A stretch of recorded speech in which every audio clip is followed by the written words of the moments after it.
నాగార్జున కోడలు గురించి నాగార్జున కోడలు మన భార్య నాగ చైతన్య వైఫ్ సమంత ఉండేది. సమంత గురించి కొంచెం వేరేగా మాట్లాడారు. అంటే కేటీఆర్ ఆవిడ్ని ఖమ్మం నుంచి మాట్లాడారు కదా, అది దాని మాట తెలుసా? ఇక మాట్లాడే ఎంతవరకు కరెక్ట్ అని నేను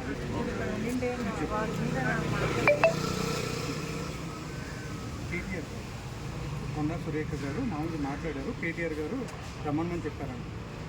ఎవరిని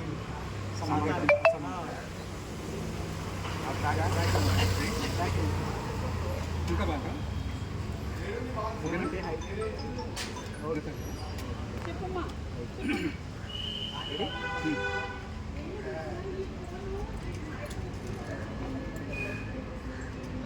నేనే ఆఫ్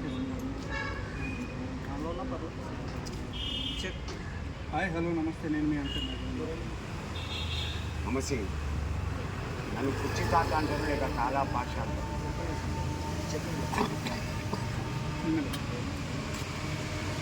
నన్ను కుర్చీ తాత అంటారు.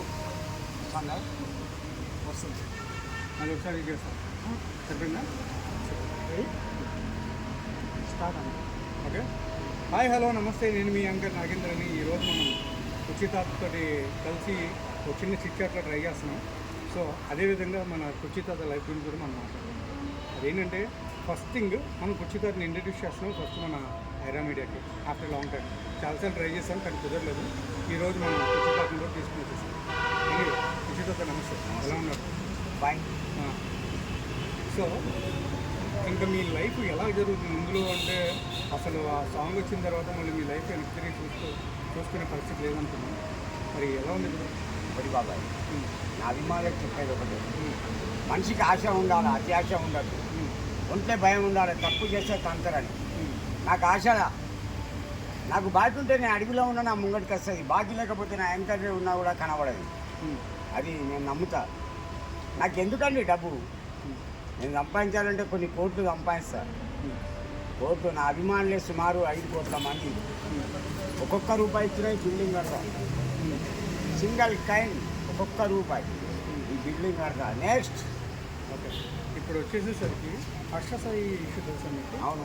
హర్ష సాయి నిజంగానే అమ్మాయిని ఇట్లా చీట్ చేయడం అనేది ఎంతవరకు కరెక్ట్ అంటారు? అండ్ ఒక మూవీ చేశారు మెగా అని. అవును. ఆ మెగా మూవీ చేసిన తర్వాత ఆ ప్రొడ్యూసర్ కూడా మమ్మల్ని నిర్వహణ ముంచేశారని చెప్పి ఆయన టీవీ ఛానల్స్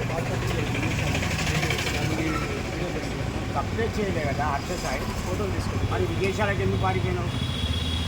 నువ్వు తప్పే చేయలే, నువ్వు సిన్సియరు, నేను ఒప్పుకుంటాను. మరి విదేశాలకు ఎందుకు పారిపోయినావు? తప్పు